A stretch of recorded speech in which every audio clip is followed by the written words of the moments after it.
नमस्कार दोस्तों। Friends, PPF और सुकन्या समृद्धि अकाउंट के डिटेल्ड डिस्कशन के बाद जो कि हमने मल्टीपल वीडियोस में की हैं, आज हम कंपैरिजन करेंगे इन दोनों स्कीम्स का और देखेंगे कि आपकी बेटी के लिए कौन सी स्कीम बेटर है। क्या आपने जो अब तक चुनाव किया है या करने वाले हैं वो आपका चुनाव सही है। एक एक पॉइंट को बारीकी से चर्चा करेंगे कि कहाँ पर दोनों में सिमिलैरिटी है और कहाँ पर डिफरेंस है। चलिए शुरू करते हैं। एज की अगर बात करें तो पीपीएफ हर एज ग्रुप के लिए अवेलेबल है। आप नवजात बच्चे का भी खोल सकते हैं, 100 साल के बुजुर्ग का भी खोल सकते हैं। एज की कोई लिमिट नहीं है। हालांकि माइनर का अकाउंट गार्डियनशिप में खुलता है, लेकिन ओपन आप कर सकते हैं। लेकिन यहीं सुकन्या समृद्धि अकाउंट में एज की लिमिट है। नवजात बेटी से लेकर के 10 साल तक की बेटी का आप सुकन्या समृद्धि अकाउंट खोल सकते हैं। उसकी 10 साल की उम्र के बाद आप सुकन्या समृद्धि अकाउंट में उसकी एंट्री नहीं करवा सकते। तो यहां एज को लेकर डिफरेंस है। एनआरआई और एचयूएफ ना तो पीपीएफ में इन्वेस्ट कर सकते हैं, ना ही सुकन्या समृद्धि अकाउंट में इन्वेस्ट कर सकते हैं। दोनों में यहां सिमिलैरिटी है। कहां इन्वेस्ट कर सकते हैं यह भी सेम है। दोनों ही स्कीम्स के अंदर आप बैंक में भी इन्वेस्ट कर सकते हैं और पोस्ट ऑफिस के अंदर भी इन्वेस्ट कर सकते हैं। डिपॉजिट लिमिट्स की अगर बात करें तो पीपीएफ के अंदर भी आप मिनिमम 500 और मैक्सिमम 1.5 लाख रुपया एक साल में डिपॉजिट कर सकते हैं। और सेम है सुकन्या समृद्धि अकाउंट में कि मिनिमम 500 और 1.5 लाख रुपया मैक्सिमम आप डिपॉजिट कर सकते हैं एक फाइनेंशियल ईयर के अंदर। टैक्सेस की बात करें तो पीपीएफ और सुकन्या समृद्धि अकाउंट दोनों टैक्स फ्री हैं। किसी किस्म का कोई इनकम टैक्स या जीएसटी नहीं है। दोनों ही स्कीम्स 80C की 1.5 लाख रुपये तक की छूट के लिए एलिजिबल हैं।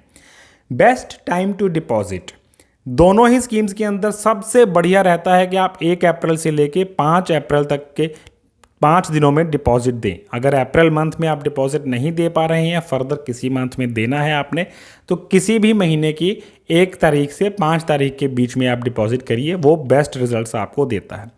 तो यहाँ तक सारे पॉइंट्स सेम हैं। अब आता है मेन बड़ा डिफरेंस इंटरेस्ट रेट को लेकर। पीपीएफ का इंटरेस्ट रेट 7.10% है, जबकि सुकन्या समृद्धि अकाउंट का इंटरेस्ट रेट है 7.60%। दोनों ही के इंटरेस्ट रेट फ्लोटिंग है, यानी 3-3 महीने बाद गवर्नमेंट रिव्यू करती है और वो चेंज भी हो सकते हैं। लेकिन जो यहाँ पर 0.50% का गैप है इंटरेस्ट रेट का, वो बहुत ज़्यादा है। पीपीएफ और सुकन्या जैसी लंबी स्कीम्स के अंदर ये 0.50% बहुत काउंट करता है।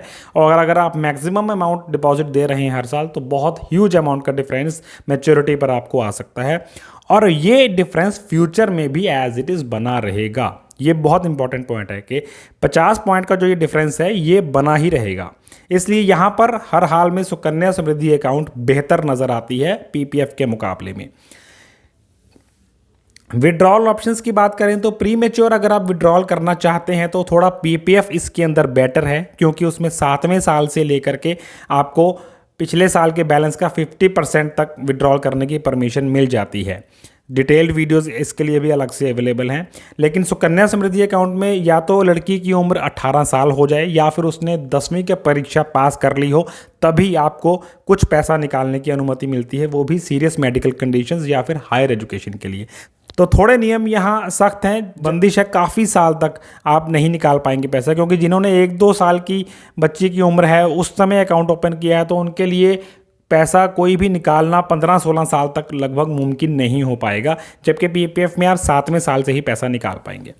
प्री मैच्योर अगर बात करें तो दोनों के अंदर कोई खास डिफरेंस नहीं है। सीरियस मेडिकल कंडीशंस में या हायर एजुकेशन के लिए या रेजिडेंशियल स्टेटस चेंज हो, तब आप प्री मैच्योर कर सकते हैं दोनों ही तरह के अकाउंट्स को। लोन की अगर बात करें तो यहाँ डिफरेंस है कि पीपीएफ के अगेंस्ट आपको लोन फैसिलिटी मिल जाती है, जबकि सुकन्या समृद्धि अकाउंट में लोन लेना आपके लिए पॉसिबल नहीं है। इसमें ऐसी कोई फैसिलिटी नहीं मिलती। इंटरेस्ट रेट के बड़े डिफरेंस के बाद अगला जो बड़ा डिफरेंस है वो टेन्योर को लेकर है। ये तो हम सब जानते हैं कि पीपीएफ 15 साल का है और सुकन्या समृद्धि अकाउंट 21 साल की है, लेकिन जो हम नहीं जानते वो हम अब डिस्कस करते हैं। पीपीएफ 15 साल का है, हालांकि आप इसको एक्सटेंड कर सकते हैं। एक्सटेंशन का 5-5 साल का जो ऑप्शन है आगे ब्लॉक्स का, वो अपनी मर्जी पर डिपेंड करता है, लेकिन बेसिक जो उसका लॉक इन है वो 15 साल का है। सुकन्या समृद्धि अकाउंट 21 साल का है, बट डिपॉजिट इसमें आपको केवल पहले 15 साल ही देना है। अगले 6 साल तक आपको कोई डिपॉजिट नहीं देना होता। तो यहाँ पर श्योरली पीपीएफ विनर है क्योंकि 21 साल का टेन्योर कुछ ज़रूरत से ज़्यादा लंबा हो जाता है उन लोगों के लिए जिन्होंने 8-9 साल की उम्र में सुकन्या समृद्धि अकाउंट ओपन किया हो। लेकिन एक जगह है जहां बेनिफिट है सुकन्या समृद्धि अकाउंट का। अब मान लीजिए आपका खुद का पीपीएफ अकाउंट खुला हुआ है जिसमें आप हर साल 1.5 लाख रुपया डाल रहे हैं, तो आप अपनी बिटिया का पीपीएफ अकाउंट तो खोल ही नहीं सकते क्योंकि उसके अंदर भी आप क्लब रूप में अमाउंट डिपॉजिट करेंगे। लेकिन अगर आप सुकन्या अकाउंट खोलते हैं उसका, तो 1.5 लाख रुपया अलग से उसके अंदर भी डिपॉजिट कर सकते हैं।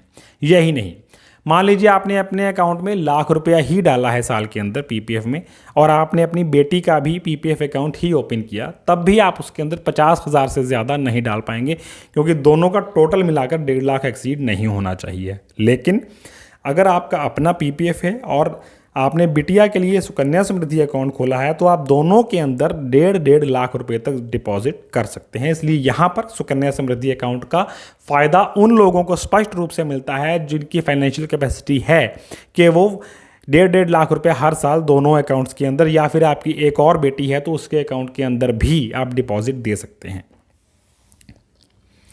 तो दोस्तों कंक्लूजन ये है कि सबसे पहली बात, रेट ऑफ इंटरेस्ट सुकन्या का ज़्यादा है और ये हमेशा ज़्यादा ही रहेगा, इस बात पर ख़ास तौर से ध्यान देने की ज़रूरत है।